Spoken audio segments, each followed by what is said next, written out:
उस घर का पैसा वसूल करके दिखाएंगे। मेरी बात को आप याद रखना। होमगार्ड जवानों को, राज्य कर्मचारी के समान वेतन, पीआरडी जवानों को बेहतर मानदेय और अन्य सुविधाएं। और देखो, आपने सरकार का प्रोपेगेंडा सुना होगा, स्मार्ट सिटी। मेरठ भी है ना उसमें ना। ये स्मार्ट सिटी बन गया क्या? मैं गया था एक बस्ती में, 2 बच्चे पानी में डूब के जान चली गई थी। इतना इतना कूड़ा हुआ था, मैं आज भी मेरे याद है। स्मार्ट सिटी बने ना बने, 80% आबादी गांव में निवास करती है। गांव की कनेक्टिविटी बढ़ाएंगे, गांव में रोजगार लेके जाएं, गांव में सड़कें लेके जाएं, गांव में बिजली लेके जाएं, गांव में पानी लेके जाएंगे, गांव में रोजगार की व्यवस्था लेके जाएं, गांव में अस्पताल लेके जाएंगे, गांव को जोड़ेंगे रोजगार से, ग्रामीण इकोनॉमी को मजबूत करेंगे। ये मैं आपसे वादा करता हूं। प्यारे साथियों, ग्रामीण क्षेत्रों में रहने वाली महिलाओं को और शहरी क्षेत्रों में रहने वाली महिलाओं को कुटीर उद्योग और उचित प्रशिक्षण देके उद्योग धंधे लगा के रोजगार देने का काम करेंगे। आप बताओ, आपको महिलाओं को रोजगार मिलना चाहिए नहीं मिलना चाहिए? कब तक हाथ फैलाती रहोगी? जहाज में बैठी हो, जहाज में बैठी हो, जितनी बैठी हो जरा हाथ उठाना। जो बैठी हो वो उठाना, हाथ हिलाने को मत उठाना।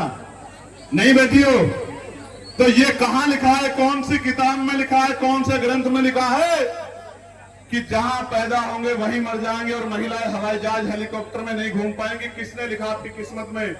इस जहां भी ये लिखा है उसको फाड़ के फेंक देंगे। महिलाओं को रोजगार देंगे, उनके हाथ में पैसा पहुंचाएंगे, उनके सपने जीने का अधिकार देंगे उनको। मेरी बात को याद रखना। एक और बात सुनो मीडिया के बंधुओं, आपने सुना होगा मुख्यमंत्री 2015 में कहते थे गाय को राष्ट्र माता का दर्जा मिलना चाहिए। कहते थे नहीं कहते थे? कहते थे, मुहिम चलाएंगे जब सांसद थे।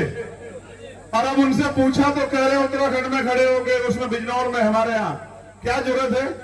मैं बताता हूं क्या जरूरत है। आपने जो बीफ कंपनियों से बड़े बड़े चंदा लेके बीफ एक्सपोर्ट में सबसे ऊपर के नंबर पे खड़ा कर दिया भारत को, और आपने जो यहाँ गाय के नाम पे हिंसा कर करके लोगों की जान लिए, इसलिए आपको पता है कि ये बंद हो जाएगी आपकी राजनीति, इसलिए आप नहीं देना चाहते। अगर सच्चे हो, अपनी बात के पक्के और संत हो, तो करो घोषणा, राज्य का दर्जा दो, राज्य माता का दर्जा दो, तो हम ये मान लें कि आपकी कथनी करनी एक है, वरना माना जाए कि ये सब राजनीति है। इस बात का भी मैं आपके सामने जिक्र कर रहा हूं।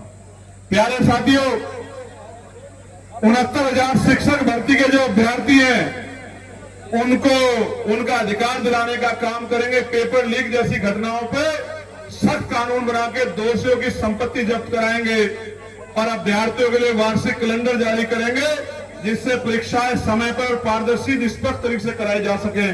और साथ ही परीक्षा केंद्रों को नजदीक किया जाएगा। उत्तर प्रदेश के हर बेघर को पक्का मकान देंगे, भूमिहीन को भूमि देंगे। और एक और बात सुनो, 150 गज का मकान देंगे, शहर में जमीन भी देंगे और मकान बना के देंगे। वचन देके कह रहा हूं, मेरी बात को अब याद रखना। गरीब परिवारों को, एक परिवार एक ही घर में 5-5 परिवार रह रहे हैं, पक्का मकान देंगे, जमीन देंगे। 150 गज का, कितने गज का? जोर से बताओ।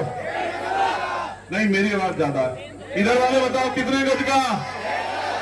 150 गज का देंगे, पक्का बना के देंगे, बस जाके रहना पड़ेगा। इस बात का मैं आपको विश्वास दिलाता हूं।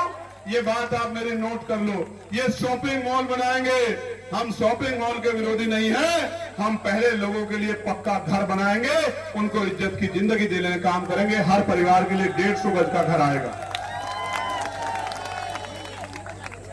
उत्तर प्रदेश में चल रही तानाशाही सरकार को हटाकर भारतीय संविधान के अनुरूप सरकार बनाए, सरकार का काम चलाएंगे।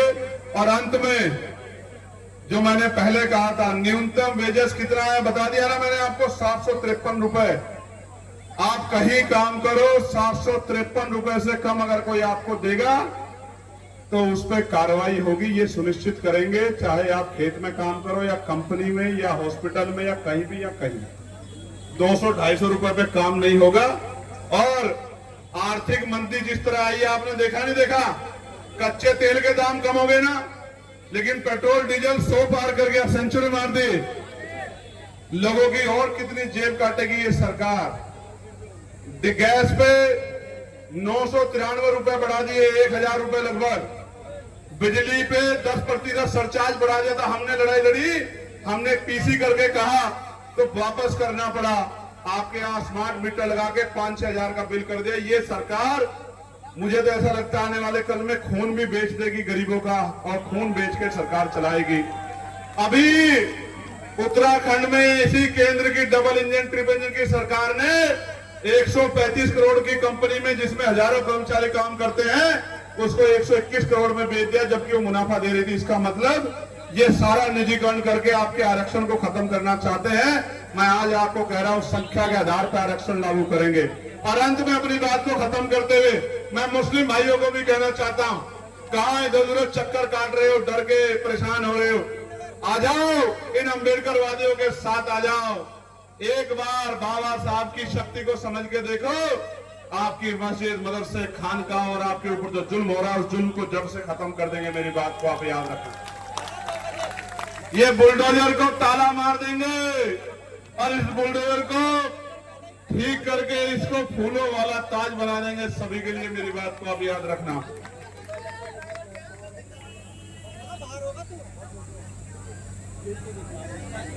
शिक्षा मित्रों का नियमितीकरण सब करेंगे, लेकिन ये तब होगा जब आप आशीर्वाद देंगे। लेकिन अंत में चुनाव ईवीएम से होना चाहिए, बैलेट पेपर से?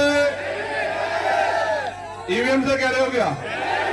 जोर से बताओ, फिर दोनों हाथ उठा के बताओ। अमित भाई, ईवीएम से होना चाहिए, बैलेट पेपर से? ये तो ईवीएम से कह रहे हैं।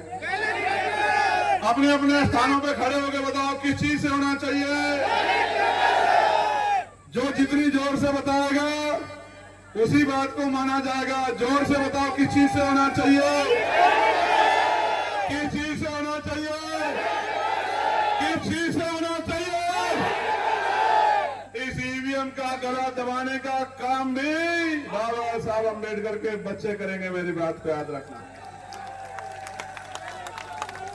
और आपकी वोट की चोरी को रोकने का काम भी आपके बच्चे करेंगे, और आपके पढ़े लिखे बच्चों को रोजगार देके उनकी जेब में पैसा पहुंचाने का काम भी आपके अपने बच्चे करेंगे। और मैं फिर कह रहा हूं, क्या बेटे से बढ़ के मां के लिए कोई और सोच सकता है क्या?